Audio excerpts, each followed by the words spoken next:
Shooter from the belt to the plate. A swing and a miss, and that's the winner.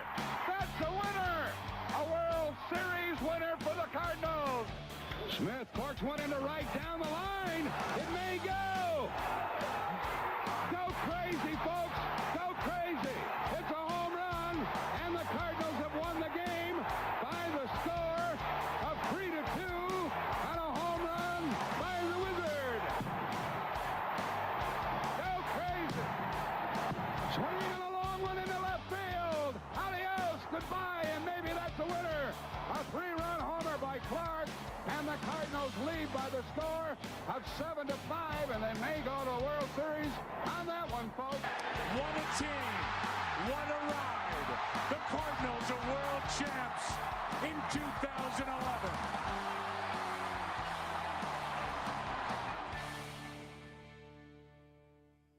Welcome to That's the Winner podcast. I am Ryan Jenkins, and with me, as always, is Josh Brown. Sorry, got to get you going. Welcome to the new studio. Sounds a little different. I can already hear in my headphones a little of an echo kind of going differently.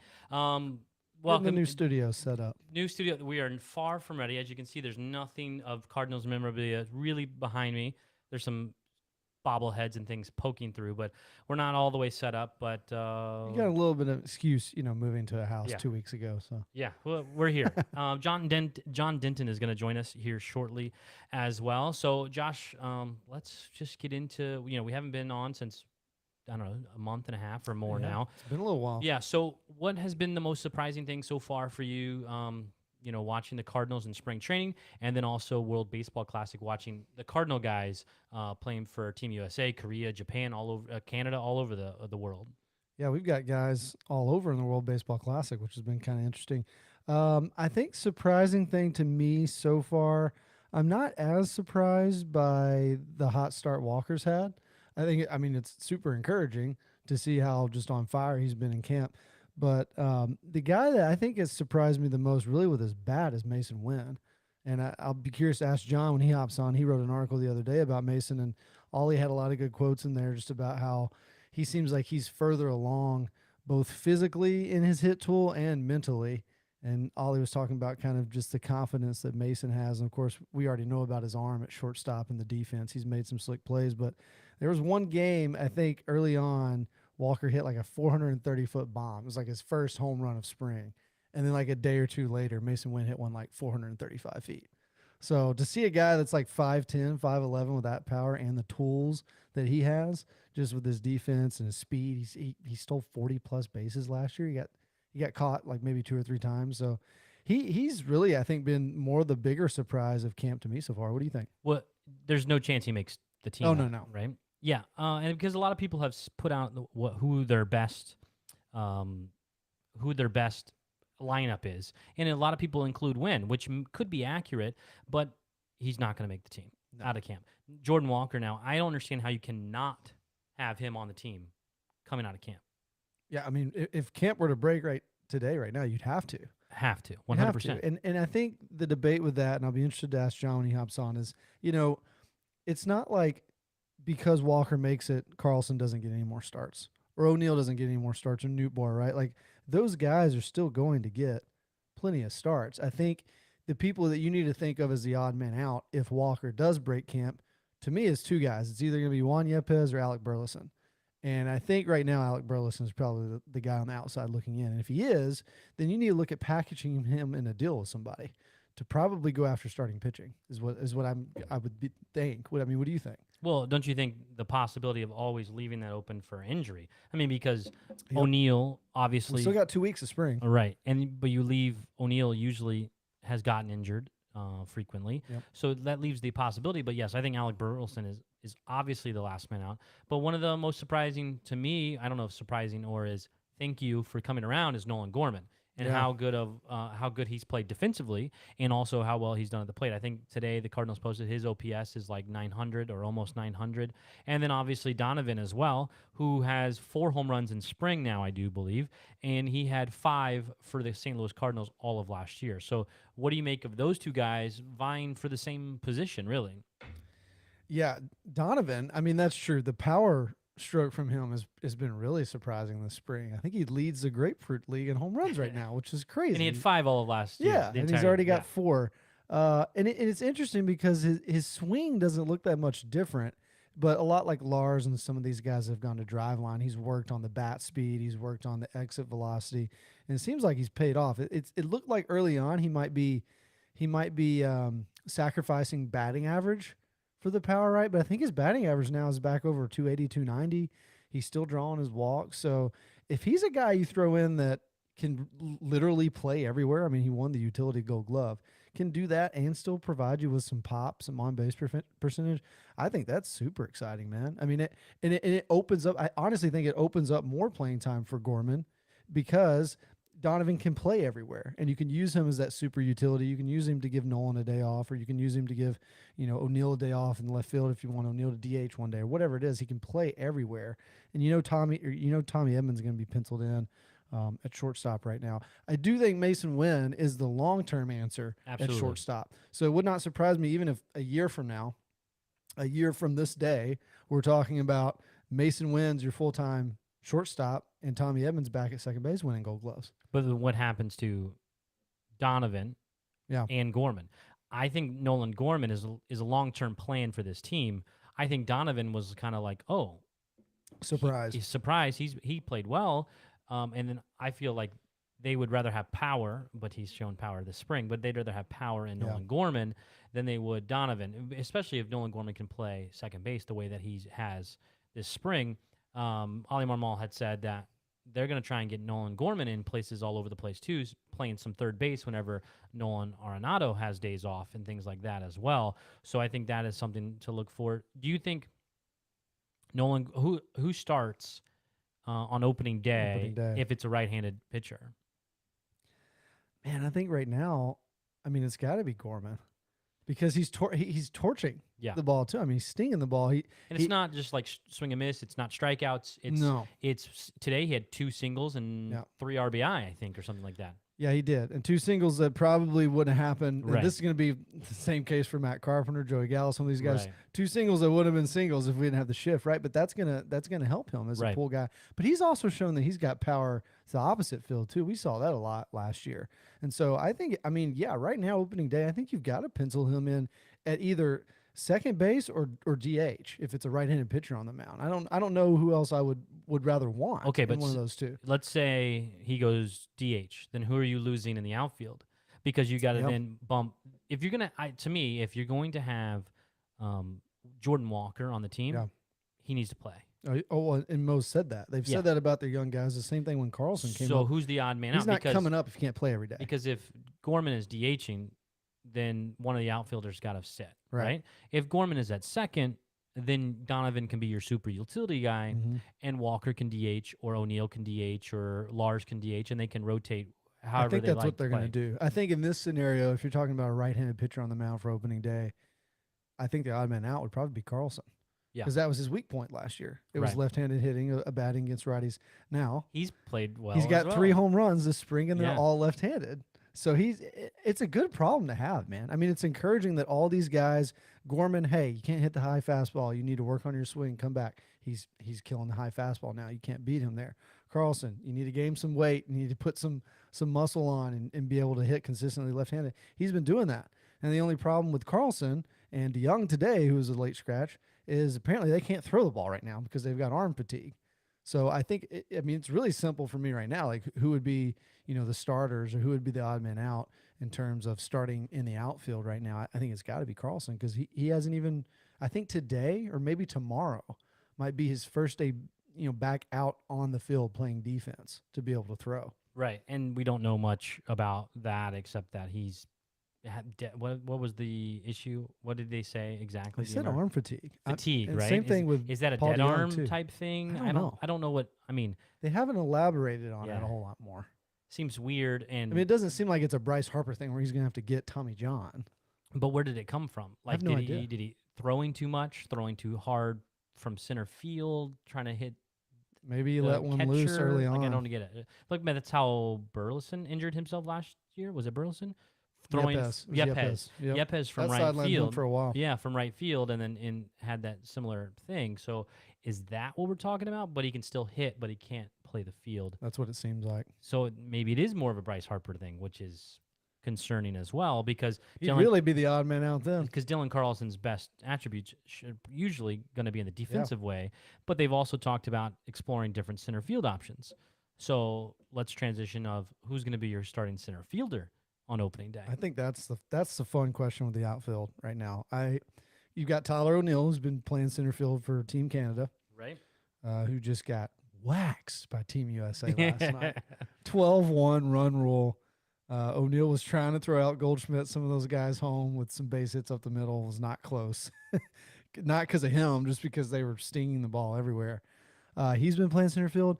Lars Nootbaar, is just a Japanese sensation now in Japan. Oh, I love it. I saw a clip today that the Japanese national soccer team is doing the pepper grinder celebration now, man. He's just gone crazy, and he's played. It's not just been like, oh, we've got him, right. American Major League player. No, and it's not even like that country's fascination with him has been another major leaguer that's also American too coming over.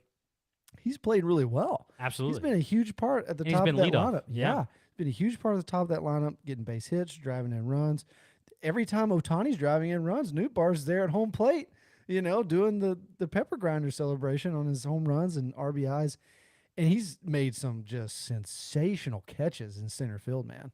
He's looked really good in center field. He really has. He's looked great all around. And his friendship with Ohtani I have found very, very interesting. I love that. And, when this first started, my thought was maybe Ohtani's one of the few that can actually speak English very well. Because Ohtani uses an interpreter, but he actually can speak English. And so my thought was maybe he could actually have a conversation with him. I don't know.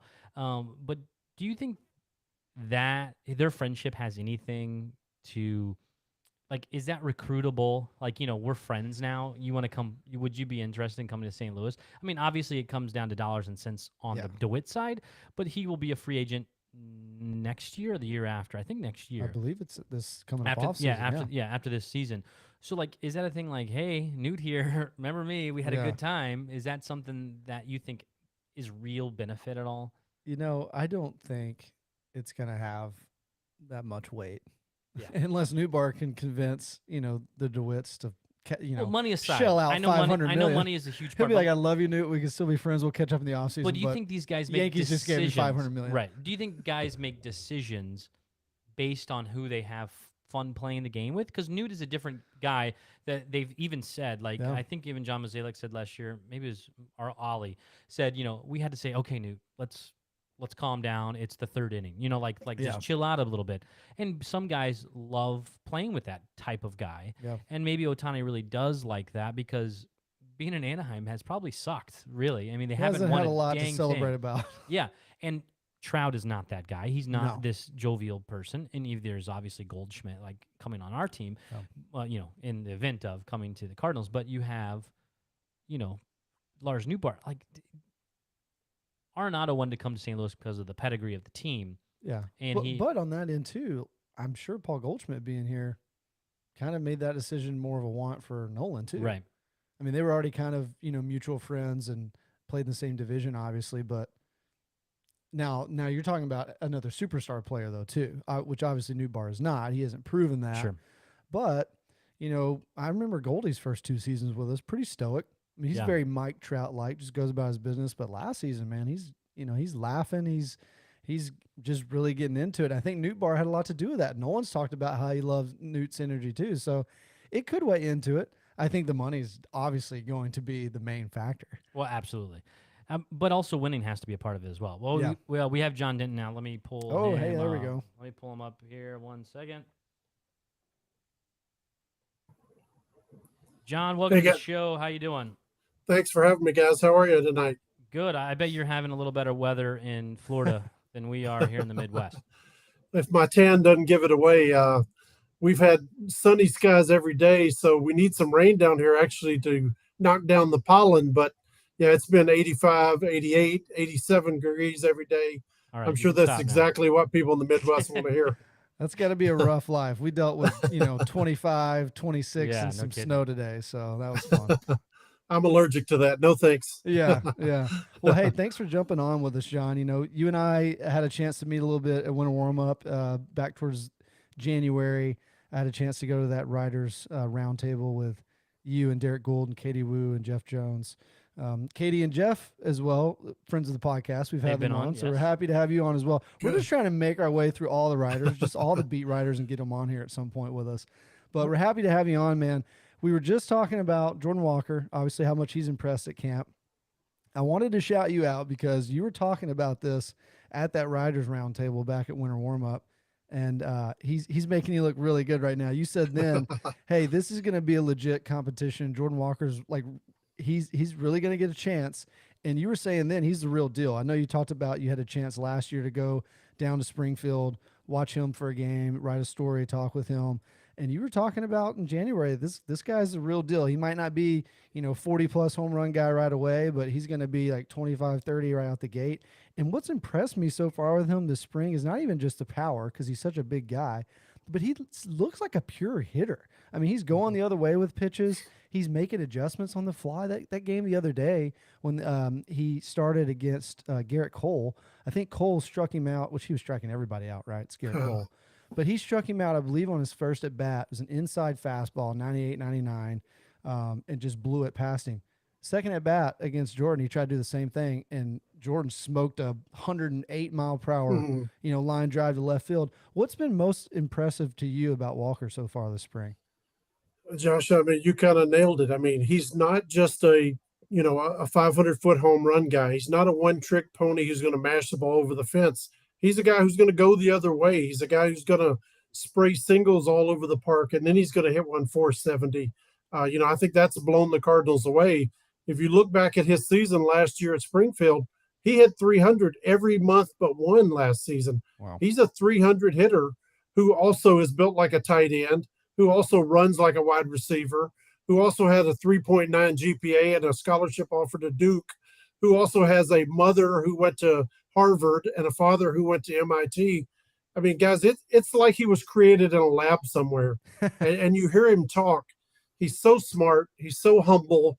He has the most engaging smile ever. It's almost too good to be true. The Cardinals couldn't believe it. They couldn't believe it. They sent Randy Flores to meet him when he was 17 years old because they said, well, all this doesn't add up. And Randy Flores came away from the meeting and said, wow, that's our guy. He was blown away. I've got a big feature that I'm working on that's going to come out next week about his background. And like I said, I mean, his family background is incredible. The kid is off the charts intelligent. He's so talented. And, I just think he's on a collision course with greatness. And I think he's going to be in the lineup on opening day. Call me crazy, but I think he's going to be the starting left fielder on March 30th. Well, I think there's a lot of Cardinals Nation that's agreeing with you right now and probably hopeful for that. Right, and the thought is how can you leave him off the roster as is, and if he's up, then he has to be playing, right? I mean, if he's up, he's got to be playing. So can we overhype this? I feel like a lot of fans, they get too excited about, let's say, like Nolan Gorman last season, and Nolan Gorman pretty much Carlson played the year before that, yes, COVID season, yeah. But Nolan Gorman pretty much played as anticipated, really. When you look at the numbers, what he had done previously, towards the end he was striking out a little more than probably wanted, but he still hit the way that we expected. So can we overhype Jordan Walker too much, and then he only hits 15 home runs in his rookie season, and people are upset about that? Does that make sense? Yeah, I totally understand it. And hey, us sports writers, we're known for hyperbole sometimes, but I mean, the Cardinals thought they would bring this kid to camp. He would struggle, he'd go through his slumps, and they could, send him back to AAA. But he's been their best player in camp. I know 17 of their players are in the WBC right now, but he's been their best player. I mean, before he hurt his shoulder the other day, he was leading the Grapefruit League in 6 different categories as a guy who's never stepped foot in AAA. And, I'm kind of giving away my age here, but this feels like 2001 all over again. There was a 21-year-old guy who had never played a day in AAA who came to training camp, and he hit and he hit and he hit some more. And that guy was named Albert Pujols. And that's what Jordan Walker has done. He's 20 years old. He's never played a game in AAA, and he's come up and he's proven that the moment is not too big for him. The stage is not too big. It doesn't matter if it's a AAA pitcher, if it's Garrett Cole, whoever it is. The kid has hit everybody thrown at him right now. His first 10 games, he had 5 multi-hit games. I mean, there's nobody he hasn't hit so far, and he's made the adjustment to the outfield. I just think his talent is too undeniable to send him down at this point. Yes, they have 3 good outfielders they could put out there tomorrow, but this kid, deserves it the way he's played. And I think he's going to be great. And why would you send him down? Yeah, I agree. We were just talking about this. We were musing over the roster, right? Like if Walker's, let's say he's penciled in left field opening day, who have you got in center and who have you got in right? Because it seems like center right now has got to be Japanese sensation Lars Nootbaar, right? Lars Nootbaar has taken over the world, isn't he? I mean, he's got all of Japan doing the pepper grinder. Yeah. Got little kids doing it.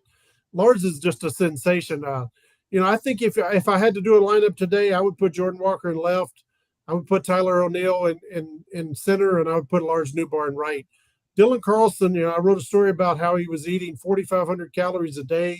He's put on weight. He looks a lot better left-handed with the bat, but he's had a strikeout problem so far this spring. He may be the one guy that gets pushed out, or maybe it's a lefty-righty platoon with Tyler O'Neill and Dylan Carlson.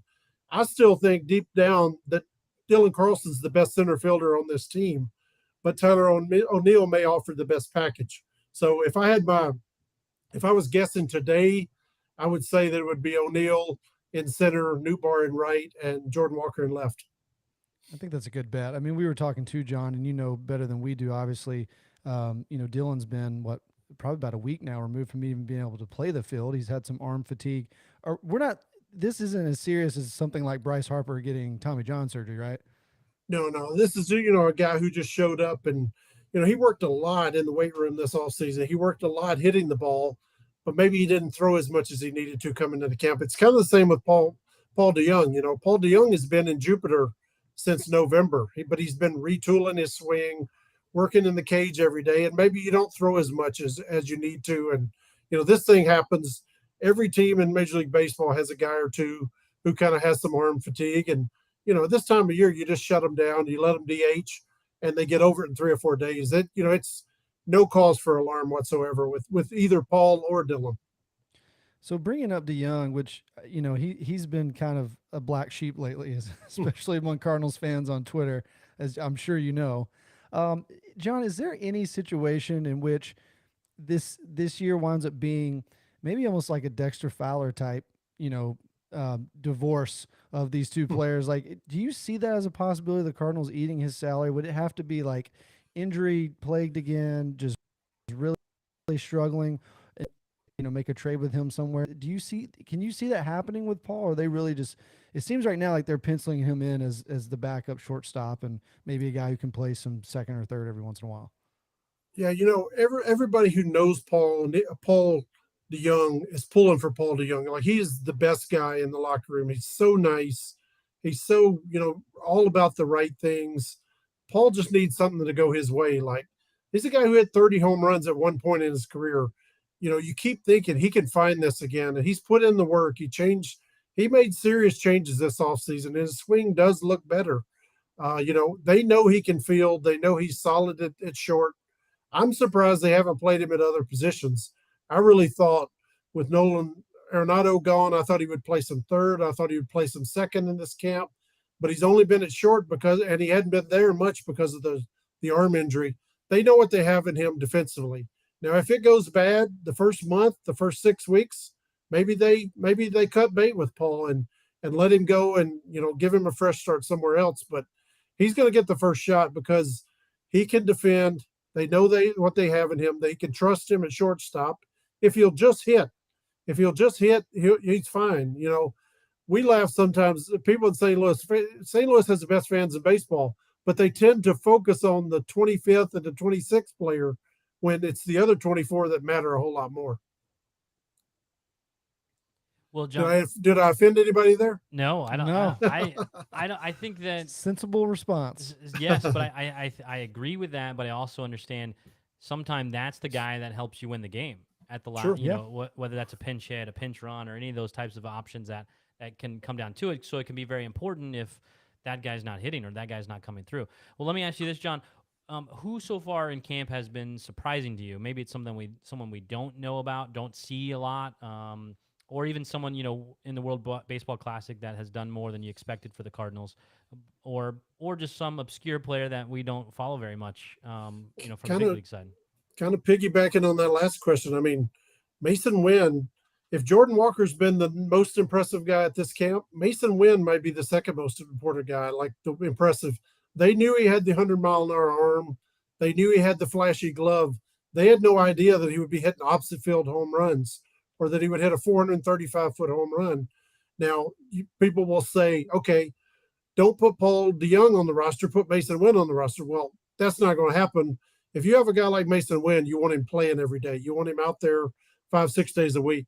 That's not going to happen. He's going to go to AAA, and then maybe something happens down the line. I would say the second most impressive guy so far has been Nolan Gorman. Nolan Gorman put in a lot of work this offseason. He came back really motivated. He was really upset with the way the last 6 weeks went. We all know he fell off a cliff last year, and Major League Baseball is a copycat league, and word gets out quickly. Teams figured out they could get him out with that high fastball last year, and that's pretty much all he saw late in the season. So he went to work on his swing. Now he's fouling that pitch off. Now he's hitting it the other way.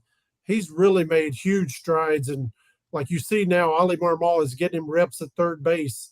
He's going to play third base when Nolan Arenado is taking a day off for DH. And, if the two kids, Jordan Walker and Mason Wynn, have been the most impressive, I would say of the guys returning, Nolan Gorman's been the most impressive. That's music to Ryan's Yeah, ears. that is. I'll give a plug to gatewaycitysports.com. You can read a story that's up there now on Gateway City Sports that is about me and my son and my family and experience with meeting Nolan and awesome things that he was able to do for our family. And you can read again Gateway City Sports. Papa Swope wrote that article. So John, piggybacking on Nolan Gorman conversation. So who's going to be the starting second baseman on opening day? Is it going to be Nolan Gorman or is it going to be Donovan? And is Gorman going to be the DH? Like, where do you see that dynamic filling out? Gorman has moved a lot better. He looks a lot better at second base this year. He's had a couple of those plays where he moves to his right, catches the ball and flips it for a double play. He's backhanded 4 or 5 balls. But I still think, Brendan Donovan's the Gold Glove for a reason. Brendan Donovan is one of the best fielders on this team, regardless where you put him. He's so dependable. He led all rookies in on-base percentage last year. First rookie in Cardinal history, which is mind-blowing when you think about the history of this franchise. First Cardinal rookie ever to win a Gold Glove. Brendan Donovan's going to be that guy. I could see Nolan Gorman being the DH the opening day. He's going to DH a lot against righties. He even had a home run earlier this season against lefties. He's going to they're looking for ways to get Nolan Gorman's bat in the lineup. I think a lot of times that's going to be a DH. Occasionally it'll be at second. Occasionally it'll be at third. But if you had to ask me right now, I think Brendan Donovan gets a start on opening day. Well, so it sounds like the consensus, not just with you, John, but with everyone, is the Cardinals have enough hitting. But do they have enough pitching to be competitive this year? Yeah. I've said this, and I think Jack Flaherty would agree with me. If Jack Flaherty is the ace of this team, the Cardinals can contend for a World Series. If Jack Flaherty's their third or fourth best pitcher, I think they'll be, early exit type team that'll, struggle to advance in the playoffs. Jack Flaherty is the X factor who can slingshot this team, from maybe that lower level team in the National League to a real contender. Jack came to camp in great shape. He's as healthy as he's been since the start of the 21 season. And Jack probably has about 180 million reasons to pitch well this season. So he's looked really good. His sliders look great. I think he had 6 strikeouts in his first 2 appearances, and 5 of those were called looking, strike 3 looking. That tells you a little bit about how good his stuff's been. That slider, when he's landing the fastball, that slider's almost unhittable, and he's looked really good so far. So Jack can be that guy who can take maybe a middle of the pack pitching staff and take them, even higher. Yeah, Jack, I think has impressed me early on. I got a chance to watch both of his starts. Velocity's not quite there yet, Yeah, yeah. but he's spotting the controls well. The slider looks really good.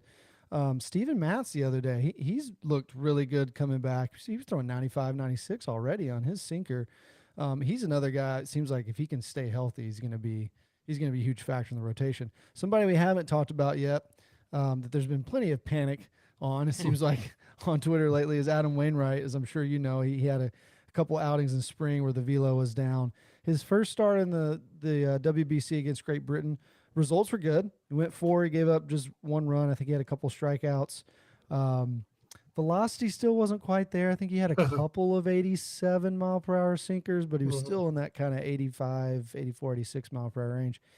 I would assume that the Cardinals wouldn't have let him or wanted him to go to the WBC. And, you know, if this was a really big issue, are you still kind of keeping an eye on him over there and in his next start and looking for his velo to increase? Yeah, Josh, I had the Savant pulled up the same time. I was watching too. I really wanted to see what his velo was because in those 2 starts in spring training, it was not good. And I don't know how many people know this, but Wayno had a bad case of back spasms right before training camp started. It hit him pretty hard. And he said he's had a lot of tingling and kind of stiffness in one of his legs, and it hurt pushing off. He didn't have quite the pop that he needed to push off.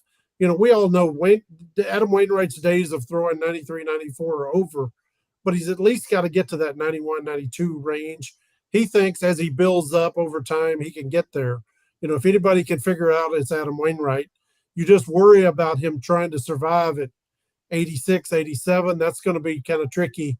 It could be an ugly season, but I take him for his word. The back spasms were a real thing, and it hurted his explosiveness pushing off.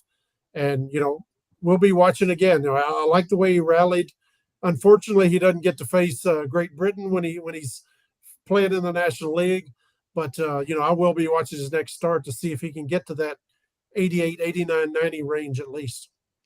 Yeah, well, I mean, obviously we're all rooting for Wayno in his last season. Another guy we hadn't talked about that I wanted to hear some about from you is Tink Hintz. He's another guy that's really on the pitching side in terms of our prospects has surprised me, just impressed me out of everybody. Do you see him as a future top of the rotation guy? And also, do you see him getting an opportunity to come out of the bullpen this year? Because it seems like the way they've been pitching him this past year, and I know he's still young, but he hasn't racked up a whole lot of innings yet in his starts. Do you think they'll go a route kind of like they did, 5-6 years ago with Carlos Martinez when he first came up and was coming out of the bullpen?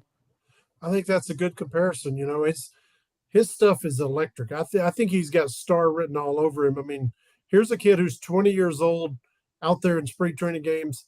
He is not scared in the least. He went right at Pete Alonso in one of those games, got Pete Alonso to ground out. I mean, that curveball is nasty that he has. He touched 99 on the radar gun. But like you said, I think he threw 56 innings this last year at Palm Beach. I think he'll probably start this year at Peoria. By the end of the year, who knows? He could be all the way Peoria, Springfield, maybe even Memphis. I think he's a year or so away. They want him to build up that arm strength.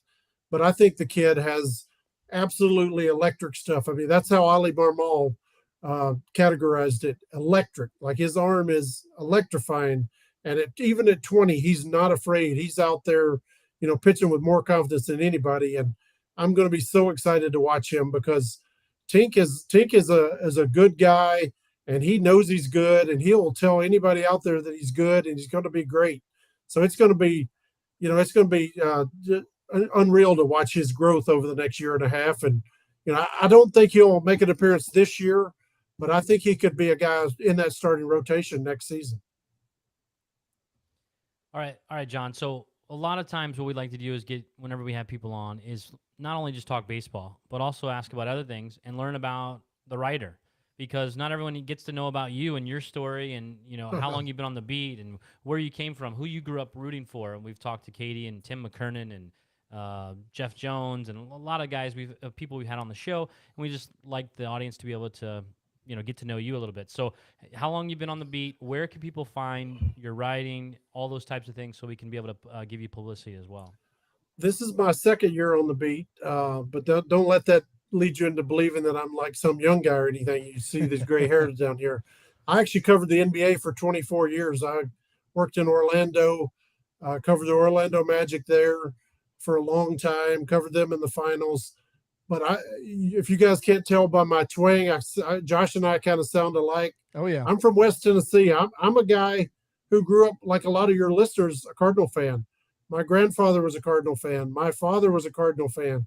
They used to load into the vehicle in West Tennessee, drive 4 hours, and Bob Gibson would be on the mound, and the game would be over in 2.5 hours. And they're like, "We drove all that way for that?" So I grew up with Cardinal baseball in my blood. Like, I was at the 2011 World Series when David Freese, hit the double off the wall that Nelson Cruz should have caught. I was there when he hit the home run. I was there in Game 7. I was there in 1982 as a 12-year-old kid, so that tells you how old I am. Like I said, I was a basketball guy. I didn't think they would ever hire me to cover a baseball team. But, the Cardinals have been always my first love. It was a connection with my dad and I. My dad told me, he said, "If you don't take this job, I'm driving to Orlando to kick your butt. You're taking the Cardinal beat writer job." So, this has been a dream come true. There I was last year, sitting, talking, hitting with Albert Pujols, maybe the greatest right-handed hitter in history. And I'm having to pinch myself. I'm like, what would I tell 10-year-old me who was sitting in the old Busch Stadium in the third deck up there, watching a Cardinal game and dreaming about going to Cardinal games? 90% of my vacations as a kid were going to Cardinal baseball games. So, Cardinal baseball has been in my blood for 50 years. And, I'm on the other side of it now. I put the fanboy side away, and I'm a journalist covering this team. But, there are times when I have to look around and just kind of pinch myself.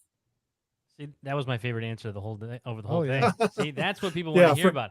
Forget all that other You're baseball going to gain stuff. more followers and readers from that answer alone, I promise. Look, I can talk Cardinals baseball all day, every day, anywhere with anybody.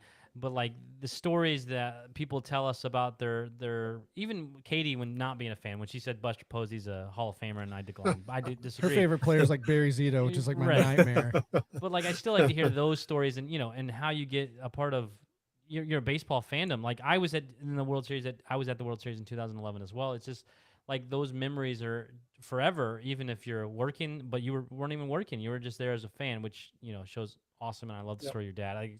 Like all of that. I don't think Josh sounds as West Tennessee as you. I'm losing it a little bit. I tell people Memphis, but we talked. I'm from a little town in Arkansas, so my wife tells me that the accent is still bad. But then my parents come in town, or we go back home. She's like, "Okay, it's actually not that bad."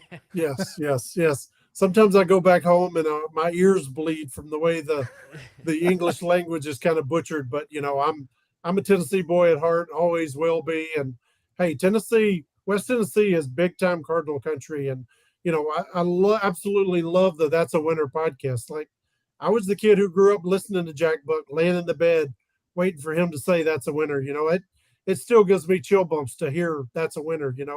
When I walk to the stadium every day and I pass those gates and they're playing the old recordings and I hear Jack Buck's voice and I get chill bumps all over my arms just hearing the greatness of Jack Buck. So I love the That's a Winner podcast name. That's my favorite podcast ever. I'm telling you guys right now. There we go. Well, look, you've already gained fans. Clip that. Yeah, we got to say that part. But as you see from YouTube, Austin says, "Love John Denton." So All look caps. at that. You're gaining Thanks, fans Austin. already.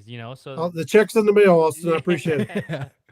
Hey, you talked about Albert, and I know you told me this Summit Winter Warm-Up. You talked about how fun it was to get to cover him this past year, and you guys would joke with each other and call each other old man and everything. Yeah. I know he was in camp visiting, I think, this past week. Did you get a chance to see him or catch up at all? It was actually a day off for me. I missed him, which I hate, because Albert was my guy last year. Like he was so incredibly good to me. I could tell you guys baseball stories about Albert, but I'm going to tell you this story. I had plantar fasciitis last year, first time in my life. I've had 2 knee surgeries, a shoulder surgery. Nothing ever as painful as plantar fasciitis. So Albert sees me limping around the clubhouse one day and he says, "Old man, what's wrong with you? Why are you limping?" I called, like you said, I called him old man. He called me old man. And I said, "I have plantar fasciitis." Albert whips out his phone. He gives me the number of the team doctor who did his surgery and says, "Call him and tell him Albert Pujols told you to call." And sure enough, that doctor put me in touch with someone in St. Louis. I got my plantar fasciitis healed. Like, that's the kind of person Albert Pujols is. When the cameras aren't there, when it doesn't matter, a lowly peon like me, he was willing to reach out and help me. And I couldn't have been happier the way Albert treated me. He shared his story with me of thinking about retiring last year. I broke that story right before the playoffs that Albert almost quit in the middle of last season.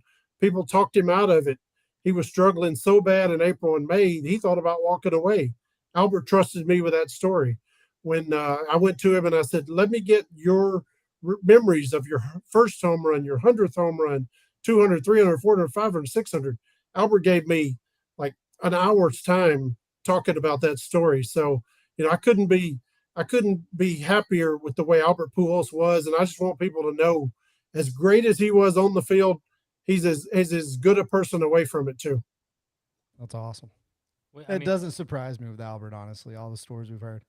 Well, and I want to say, like, I don't know, twist of the negative side. So that he gets a lot of bad PR and stuff last year because of his wife, right? So I wonder.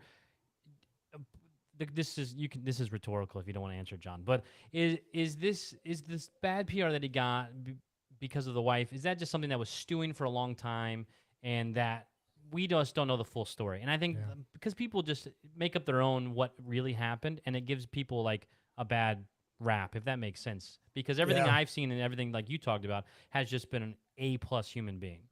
None of us know what goes on behind closed doors between a husband and wife, and I'm going to leave it that way. All I know is the guy treated me with the utmost respect.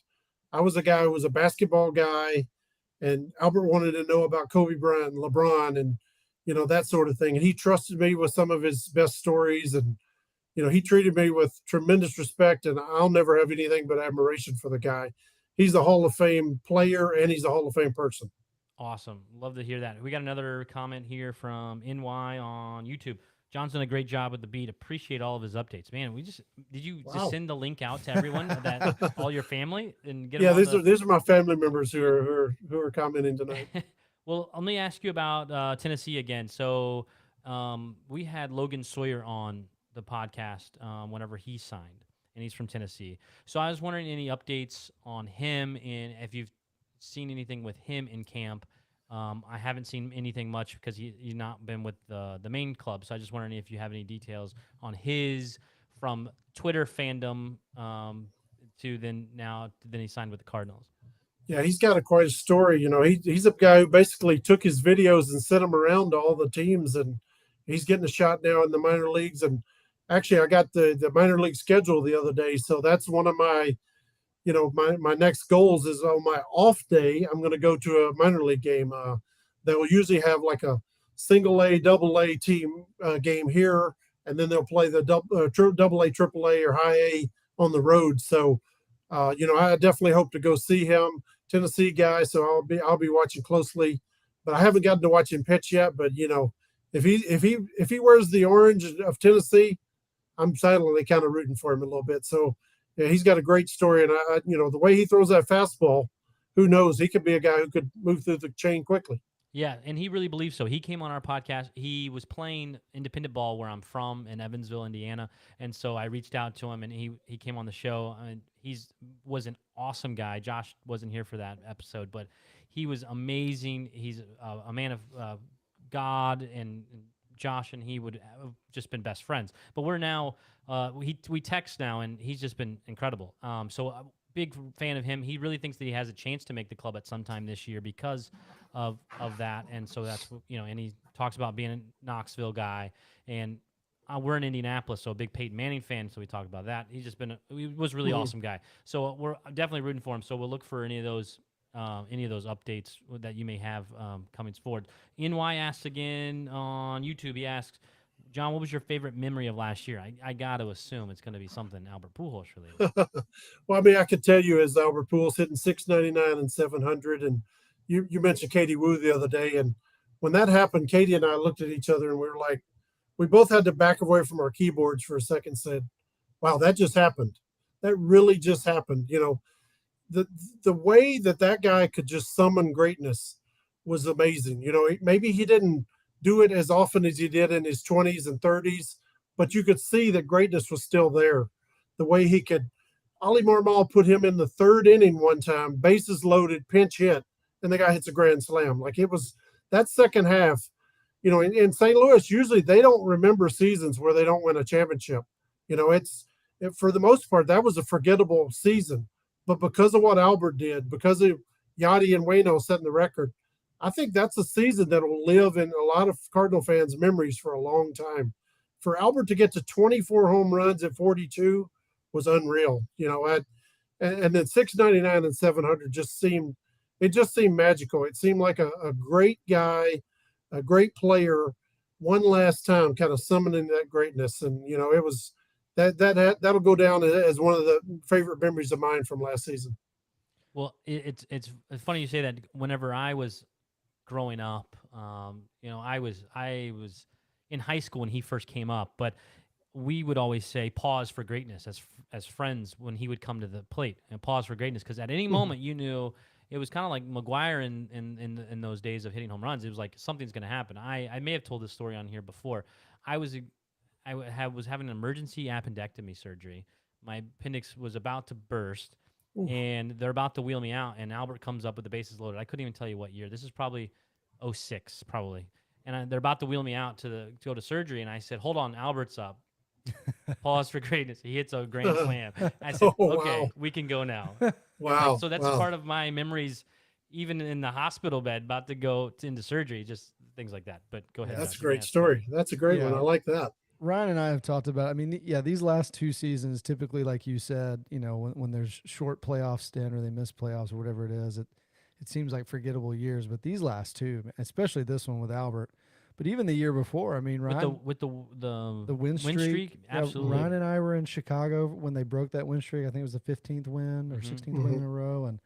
And these last two seasons, despite the bummer of how the playoffs went, I'll remember forever, especially with Albert. I think I told you at winter warm up, John, because my daughter was with me, and she's 12 now. She'll be 13 this summer, and just taking her. I mean, we probably went to 5 or 6 games this year.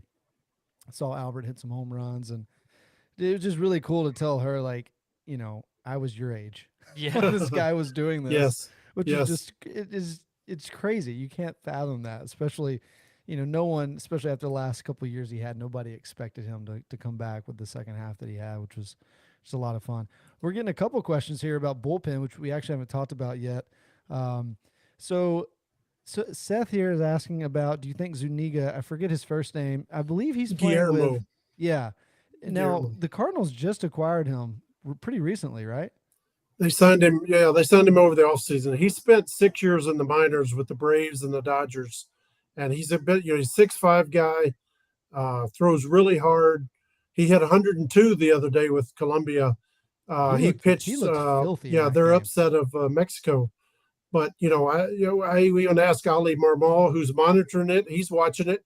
He saw it. He said, his eyes popped out of his head when he saw 102 on the gun. He threw the 5 fastest pitches in that game. But with him, it's all about control. Can he land that pitch? Can he come with a secondary pitch behind it? So the Cardinals are definitely watching. You have that kind of arm. Imagine putting him in there with Hicks and Helsley. That's murderer's row right there that no hitter wants to see. So the Cardinals are definitely monitoring it. And if he's a guy who can ever harness that fastball and throw it for strikes, he could be something else. I mean, he reminds me a little bit of, what was it, Luis Garcia that we had a couple years ago? The Cardinals picked up. I think he was a Yankee. Yeah, he was a Yankee prospect. Same kind of issues, right? Like Garcia was kind of struggling with control, and then came over to the Cardinals and just like put it all together. So maybe Zuniga can be a guy like that and really help out the bullpen. I haven't seen a whole lot of Gallegos yet with Team Mexico. Maybe I've just missed some of his outings. I know that the couple of spring outings he had, it looked like he was working a lot quicker. I know he's a guy that there's been a lot written on from you and others about, the pitch clock could it might take a little bit of him to get used to. What have you seen out of Giovanni so far with the pitch clock and how he's kind of acclimated to that? Yeah, Josh, it's still very much a work in progress because they had him on the mound working with a big clock behind him. There was a clock probably bigger than the screen behind the catcher on the first couple of days when he was pitching, and Giovanni was yelling at the guy about restarting it at the wrong time, and it was going too fast. And he admits it's going to be a work in progress. He never knew he was a slow pitcher until everybody said, "Wow, you work slow." And he said, "It's not about being slow. It's about taking my time and trying to get my breathing right and think about where I want to make this pitch." Obviously, he's got to speed up, and it may have been the worst thing ever, him going to the World Baseball Classic, because they're playing with the old rules. So, he had like a week and a half or so with the new rules. Then he goes to WBC with the old rules, and now he's going to have to come back with a week or two and try to get it down. And, he's a valuable piece of that bullpen. You need that guy, that seventh, eighth inning guy, that bridge guy who can get the ball to Helsley at the end. So they're going to need Giovanni to pick up the pace and to get over this mental hump about this. They're also looking at, he likes to come set and then here and then here. They're going to wipe that out. They're going to call balks on that this year too. So he's got to get over his windup and he's got to get over the pitch clock. They want him to speed up that delivery totally. Well, as we're talking about some of those new rules, do you think that the pitch clock is a big change? Is it for a lot of guys, or is it just the few that it's going to mess with? To me, so far, what I've noticed, it's not a huge change for a lot of guys, just from my visual watching of what I've seen. But I also don't think it should be like, I think it should be more like the NFL play clock, where it is a view like, oh, it's close, let it go type thing, not like a buzzer for the NBA. Like that's like the difference how I see that it should be, instead, because it takes more time to stop the play because it hit than it would if you just let them pitch at that moment. So, what are your thoughts so far on some of those rule changes? I kind of side with Miles Michaelis here. He says, "Hey, let's stop calling it a pitch timer. Let's call it a hit timer." I think it's going to have more impact on the hitters than it will the pitchers. I think the pitchers, for the most part, are on the rubber and ready to go. It's the hitters who want to step out and pull their wristbands and pull their batting gloves, and they want to disrupt the pitchers. I think it's going to have a bigger impact on the hitters. We all joked last year when word of this came down, Skip Schumacher wouldn't be able to play in today's game. Like, you guys remember, he would undo this one, undo this one, pull every this pitch. Every pitch. Squirrel would have never Schumacher would do that. Yeah. And it was a tactic. Yeah, it was a tactic last year. People would step out on Miles Michaelis. He's a fast worker. Steven Matz is a fast worker. Dakota Hudson, who's gotten so much grief, is actually a fast worker with nobody on base. It's when runners get on base when he bogs down. But the Cardinals, for the most part, are a staff full of fast workers. Waino likes to work fast. Waino says he's more effective when he's working fast. So, again, I think it's going to have more effect on the hitters than it will the pitchers. Yeah, and that's a good point. Like, so if there's a no-hitter going, or if guys just can't make contact, like, your job is to mess up their timing, right? I mean, that's what you're kind of like, get them out of rhythm. So that could be a big part of it, especially like Max Scherzer, when he's just rolling and just pumping as fast as he can, and then all of a sudden it's the seventh inning, you have no hits or no walks, and you're like, oh crap, what are we gonna do now? Yeah. Oh, think about the other end. I just thought about, like, what if there's a perfect game scenario going on and an automatic ball gets called? Can you imagine? Can you imagine if you just took 1 second too long? Yeah, to throw that pitch. And that's why I think it's like the ninth inning. Is it going to change a little bit in the future? Like, because it shouldn't be decided like that. Like, it's not that. It's about speeding the game up, not about changing a play to make a winner, right? Like, that's how I view it. And I think the best analogy is the NFL clock. Like, it shouldn't be this drop dead buzzer. It should be like a little half-second deal. My 2 cents.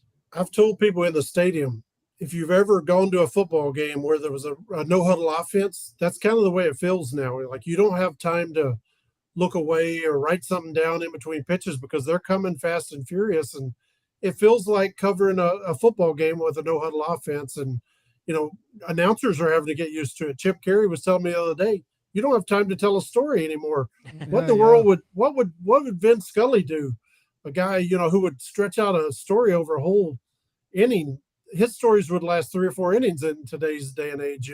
Ben Scully was great. I'm kind of partial to Jack Buck, but what would he do in this day and era where, there's 15 seconds between pitches, and it feels like a hurry up offense, and you don't really notice it, and then you look up and the game's almost over, and it's been 2 hours and 20 minutes. So you think you can feel it at the game. So Well, like I bet does he it- can feel it working on deadline too. Yeah. I worked in high school sports for a while, so I bet you guys love it on the beat. Yeah. You do feel it during the game. I don't think it's as sped up as maybe it might feel on TV. But like I said, you look up and it's like, wow, we're in the 8th inning and the game's only been going for 2 hours and 15 minutes. I think fans who, we all know people have children, they have jobs, they have to get to work the next few days. People are going to really like it in the middle of the week. You're not going to be looking at that 3 hour and 45-minute game, or that 3.5 hour game that starts at 6:45 and it doesn't get over till 10:30. Now you're gonna have a nice tidy 3 hour window for baseball. Maybe it bothers a few people when you're at the game, but I think fans are gonna like the pace. Like, we want to see action. Let's see more singles, more runs, more stolen bases. Like, I grew up in the age of the stolen base of Vince Coleman and Ozzie Smith and Willie McGee and Ricky Henderson's and those guys. That's when baseball had movement. That's what I want to see. And I'm hoping that there's not as much focus on the clock as there is, more stolen bases, more action in the game. That's something. I mean, we talked about a little bit because we've seen some of the pictures. I mean, the new base sizes are pretty significant. Like, do they look as big as they do in the pictures, John? Josh, it looks like a large pizza. If you went to Emo's and got the large pizza, that box would be the base. Like, it's pretty significant. I wonder if it's going to cut down on injuries or cause injuries, possibly, because that's a big old base. And, but like I said, I hope there's more stolen bases. Like, that's one of the best things about baseball that I love going and watching is the cat and mouse between the catcher and the pitcher, or the catcher and the runner, cat and mouse between the pitcher and the runner. Like, that's real baseball right there. And I hope it brings the stolen base back to baseball. Well, so I haven't paid enough attention. Has that changed already in Spring training stuff?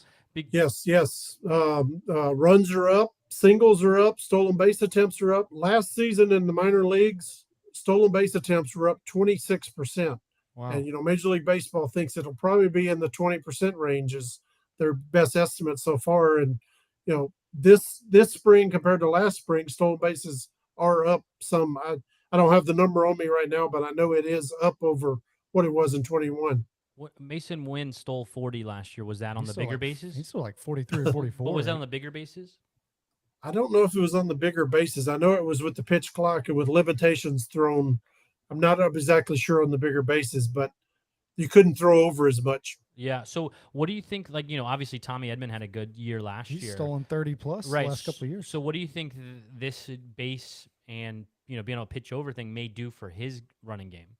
So I was having a conversation with Tommy, and I said, you stole 35 bases last year, whatever it was.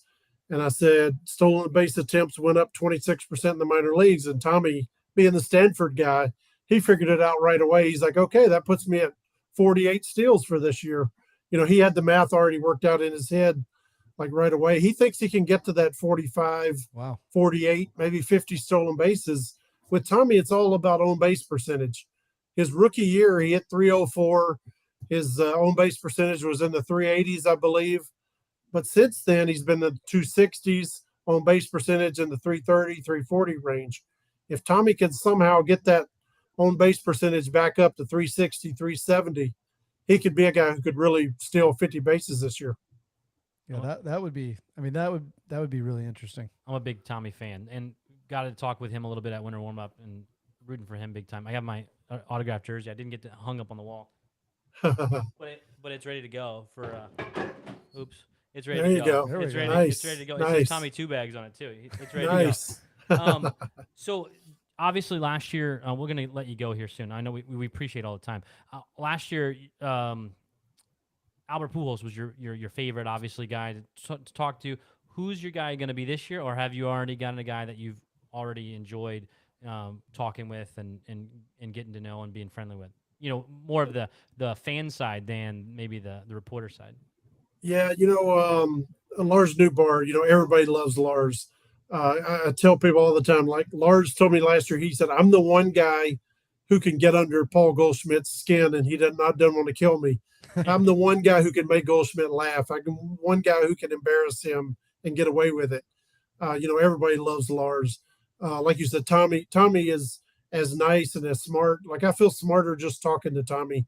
He's so off the charts intelligent, a guy you want to be around. I told you guys that the Albert thing was my favorite thing to see last year, to witness. The best story of last year was from Andre Palante.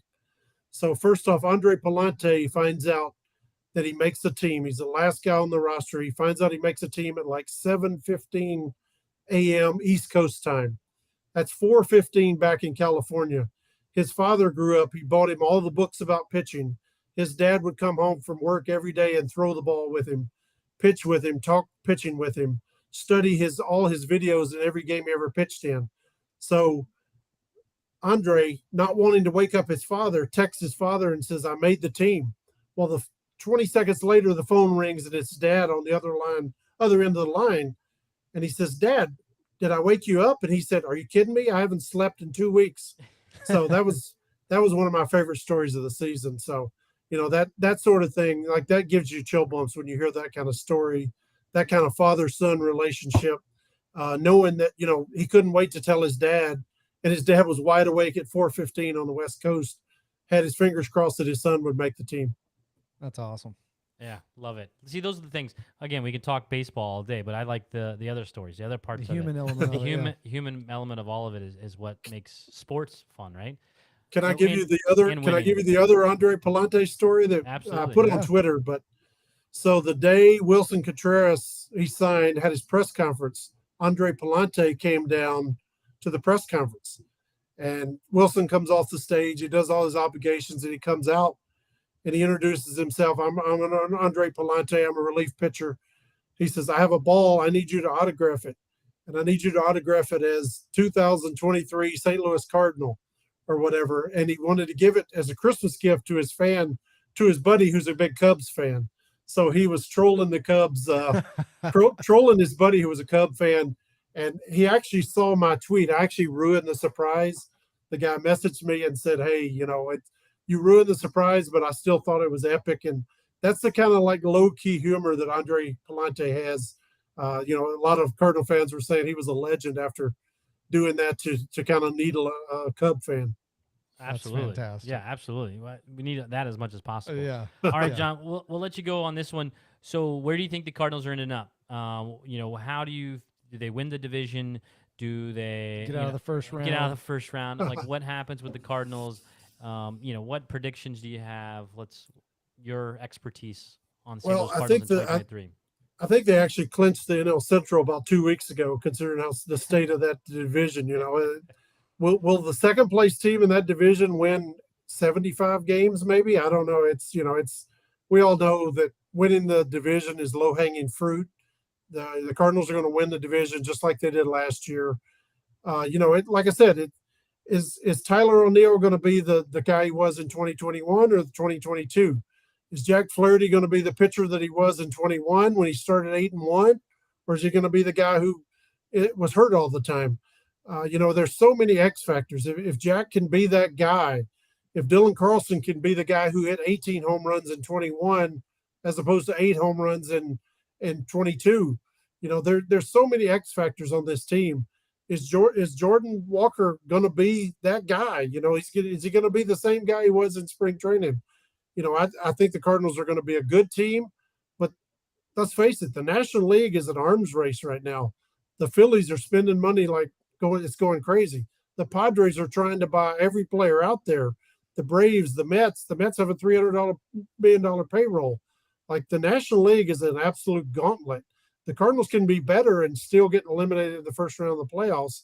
But if they can get those X factors, if they can get the Jack Flahertys and the Tyler O'Neills and the Dylan Carlsons to take it to another level, Tommy Edman, Steven Matz, Jordan Montgomery, if those guys can be their best self, the Cardinals can be a contending team.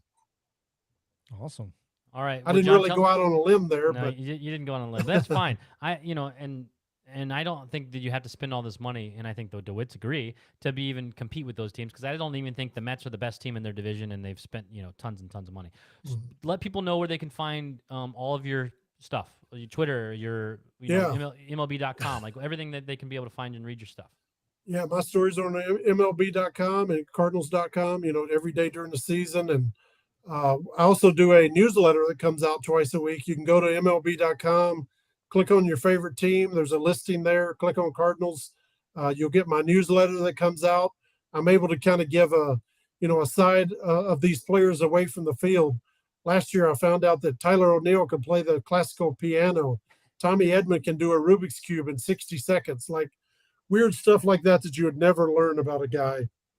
Able to kind of show another side to the players. So Cardinals.com, MLB.com. I'm on Twitter, John Denton 555. My stuff is posted there every day. So I enjoy interacting with the fans, and man, I appreciate you guys having me today. We appreciate you coming on, and we enjoy the story. I mostly enjoyed the story about your dad and being a grown-up Cardinals fan. So yeah, got to do it again. Appreciate Yeah. the time, man. I'm glad we got to meet and connect, and we'll definitely have to do this again soon. Obviously, you'll be pretty busy during the season, but maybe we can catch you again pretty soon, maybe toward the All-Star break or before the season starts. We'd love to do it again. It was a blast. Sounds good. My pleasure, guys. Thanks for having me. Thanks, John. All right, take care. All right. Well, John Denton, it was great. That was great. Yeah. I like the stories about his dad. I like the stories of growing up a Cardinals fan. Like that, the human element is just so much better. And the stories of Albert. I mean, all of it was good stuff. Yeah, it's fun. I mean, I told you we got to talk a little bit at winter warm up, and even just hearing where he grew up. It's actually like 20 minutes down the road from where I went to college, which is funny. It's just a small world. So it's fun to catch up with him, and he had some. Like I thought, I mean, he had some great insights, right? He's there. I mean, he writes for MLB.com on the beat, so he's there every day. That was fun, man. We got to do that again. It was fun to connect with him, and I mean, we didn't even get into some of Goldie R and R. I mean, there's just so much. I didn't even much ask about Valley Sports. I want to talk. I want to talk about. He brought up Chip. Yeah, his impressions of Chip so far. Yeah, but I want to talk about the bankruptcy. They filed Chapter 11 today. I think I saw towards the end of the day.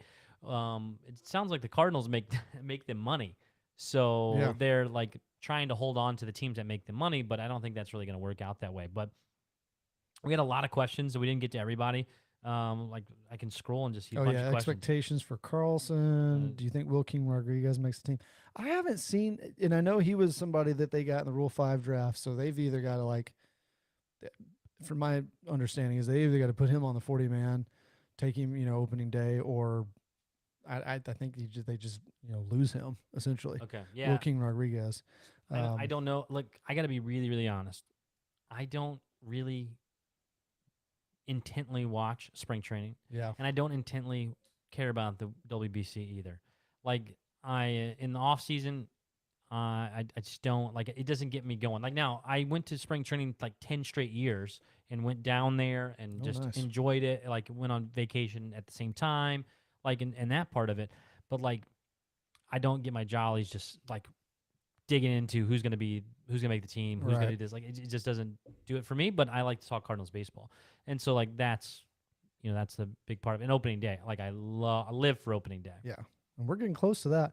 I've watched a little more spring training than I normally do this year because it actually, in years past, it's a competition. You know, if you hit, if you pitch, and then they send, somebody will be hitting great and they'll still leave them in AAA because it doesn't whatever. matter. They say it doesn't mean it's already anything. set. This year it actually feels like that. It definitely feels like positions. I don't feel like the roster. The outfield specifically. I don't feel like the roster is a competition. Like I think we know who's going to be on the roster pretty much. I think give or take a few spots in like the bullpen and the outfield. Right, but I think that we don't know who's going to start at certain positions, which we don't even know who's going to. You talk about starting. We don't even know who's going to start opening day right now. Right. I mean, if you wanted to hedge your bets, you'd probably say Wainwright, maybe. But at this point right now, like if he's throwing 85, well, I don't think you could throw him out there. You also have to think the Cardinals actually open on actual opening day this year, right? Which is at different. home, that hasn't happened in a while. Right, either. That's what I meant. At home, So usually they are the second week. It's the Thursday, like the second Thursday of the year, so like 7 days after real opening day. This year, the Cardinals are home on opening day, so that makes it even a bigger start. Because if it was at home the second week, Wayno's starting 100%, Yeah. because they're just going to line it up that he starts at home. Opening day, I don't know what to expect. I think you have to set it up differently. Instead of nostalgia, you have to set it up to start winning games right away. And you're also not playing. Usually, you play like the Reds on opening day. You play Playing the Blue Jays. You're playing the Blue Jays, who are a good team. Like, it's time to start winning as soon as you get going. Like, Yeah. opening day is usually pomp and circumstance. This year, it's about we're playing a really good team, and we're going to play a lot of really good teams. Every team we're going to play this year, not just some of them, which is going to change as well. So If I had to pick or bet right now, I think it'd be Michaelis. I think he's looked really good this spring. He's looked great at the WBC. His velocity's there, control all that. Another good season from him last year. I think I'd probably give him the ball, unless Jack these next couple starts just blows you away. yeah, I honestly I thought, like Jack said, he wanted to start, but is he going to say no? Now I don't want to. Like, you know what I mean? Like, I just think that if Wayno's anywhere close to just fine, that they're going to start him for nostalgia's sake, because it is the DeWitts and it is about money and about getting people excited for the season and the last run of Adam Wainwright. What else you got? Anything else? The only thing we didn't talk about that I thought was pretty interesting I sent you today was an article in The Athletic. I can't remember who wrote it. It was like 2 or 3 writers. It was a team thing. It wasn't Katie, but talked about Goldie meeting with Aaron Judge in the offseason. Oh, right. Yeah, you shared that today. I didn't get to read it. But that was a really interesting article. Goldie actually reached out to Aaron Judge, and they kind of texted a bunch, and it turned out to him, Goldie driving 3 hours down to, I believe it was Tampa Bay, to meet Aaron Judge, and they spent hours together in the cage. Goldie picking his brain, talking hitting. He was obviously talking with Goldie about hitting, and I thought that was really interesting. And Goldie said that he's done that over the years with lots of different players. Well, I mean, the dude hit 62 runs. Well, that's what Goldie said in the article. He was like, and he said, I don't think I can help him. I think he talked to Goldie a lot about hitting with 2 strikes, which I'd mentioned. Aaron Judge, not surprising, led the league in home runs with 2 strikes, but he also hit like 196 with 2 strikes. Yeah. Oh, yeah. Which is still pretty impressive that he hit 21 home runs. Right. So anytime he did get a hit in 2 strikes, it's pretty much a home run. But obviously Goldschmidt did really well with that batting average, everything last year. So I think they talked a lot about that, and it was just cool to see Goldie, like at his age, just won an MVP, first of his career. Like he's still going after it. Like he still wants to get better. He's looking old, though. Have you noticed? Gray hair going in the beard. He's getting the dad beard going. Yeah. I noticed. I was like, man, MVP made him old. I don't know. I don't know. Let's hope the bat is not old this year. Let's just say it. Let's just hope it goes all months of the season. Yes. Not the fade off in the middle. Yes. The end and the beginning. Just play all year. He and Nolan have said that they're sold on the WBC, hoping that not be the case. So I'm all for it if it does that. Nolan's just been ripping the cover off the ball at the WBC. I bet him to win MVP before already. I did. I like the sound of that. I bet it. The max they would let me bet, I think it was like $130 or something, is the max they'd let me bet for him to win MVP. So I bet every penny they would let me. I love the sound of that. Yeah, go ahead. Well, we will have to do, let's see here. We haven't done usually we do predictions. Yes. Obviously, we're not going to do that tonight. Maybe we try to hop on another episode before the season starts. Opening day is over-under predictions. Opening day is April 1st. No? Is that wrong? Oh, March 30th. March 30th. Okay. March 31st. Is there March 31st? I was close. It's like one day off, right? So the point is we're March 31st. We're a couple weeks from there, right? 2 weeks. 15, 16 days. Yeah, something like that. So we're like 2 weeks from there, so we can go on and my dream for this. Yeah, March 30th. Okay, my dream for this show is one day we're live on opening day. At Ballpark Village. At Ballpark Village, we're doing the show live and having conversation. or whatever it's called, live. Yeah, it's not gonna be studio. Yeah, well, no, not in the studio. Just like in the Cardinal Nation, there's a little radio spot. Yeah, we could just do it right there. Gino, you could set that up if you know somebody. There we go. Yeah, well, post game, we're right there. We're just live streaming. We're talking. That's where I see in the future, because opening day I love opening day. It's not about baseball really. It's about everything else. It's about seeing the Red Jackets. It's about seeing the Clydesdales. The legends. It's legends, and we lost a lot in the last few years, and it's it's just that's what it's all about for me. So like leading up to that, that's what gets me excited. My son is 2 years old. This will be his third opening day. Like this is That's wild. this is what it's about. Is opening day and seeing games every year on that day. So that I would get excited for, and so we'll have one more show probably before that, and then right after, because you're going that weekend, I'm going that day, right? Yep. So we'll do one like that Monday after or so as well, and then we'll get into a weekly-ish, every 2 week situation and keep on Hop rolling from on. there. Yeah. Yeah. And the problem in season is having guests in season. Right. Especially the beat writers. Yeah, the beat writers and stuff like that. So that will be what we're going to try and do better this year, and have some guests that may contribute a little better to the show in season, and maybe even some reaction right after games. Because sometimes I'm just so angry, it's best that I just don't go on air or I just go into a hole. Don't want that out there on the recorded. Right, exactly. It's for people to pull up and meme. Okay. All right, well, this has been That's Winter Podcast, brought to you by Jersey Flock, Lids.com, and Breaking Tea. Get your Grind the Pepper shirt. I've been putting that one out there. Oh, yeah. Grind the Pepper. That one's, we should get like the Japanese team to tag that. Yeah. There's been Japanese writing in my in the DMs, in like the tweets of like, I need this shirt translated from Chinese or Japanese. Oh, that would be fantastic. And like awesome. Yeah. But go to breakingtea.com/that'sawinterpod to get. They have Newt shirts, they have Grind the Pepper shirts, they have Tommy Two Bags shirts and hoodies, which we have. And what else do you have? Arenado one, don't you? Yeah, all kinds. They've got everything. Jersey Flock, get your jerseys if you want a jersey. I've got one right here. That's a Jersey Flock? Yeah. Nice. Old school, got a Bob Gibson one. This one turned out real nice. So look, how long did that take to get? We talked about this. This took a couple months to get in. So the point is, so order them now. Yeah, look, if you want them by the All-Star break, yes, get Jersey Flock. The last one I ordered came in about 4 weeks, which is pretty good. 4 weeks. 4 weeks is not great. They had some shipping issues there for a little bit. Yeah, they've had some shipping issues, right? But they've all arrived, and they turn out nice, and they look great. They're good quality. I bought multiple of them, and then I end up getting them autographed at Winter Warm Up, and I meant to just buy them to wear them, and then now they're autographed, and so now I can't wear them. But JerseyFlock.com. Do we have a slash? That's a Winter Pod for that. I don't remember. I'm not sure. We have a link for it. Check our link tree. Yes. Linktree on Twitter, Linktree on Facebook, YouTube. We have a link tree.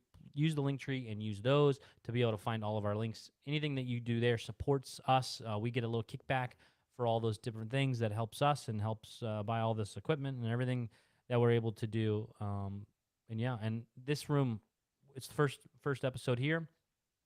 We're going to get a lot more stuff on the walls. It's going to look a lot more festive. Behind you, we're not going to show a door. We're going to maybe a Cardinals flag like going on. We'll have some stuff looking a little better. But yeah, what else? Anything? That's it? I think that's it, man. Thanks for joining. That's Winter Podcast. I'm Ryan. That's Josh. See ya.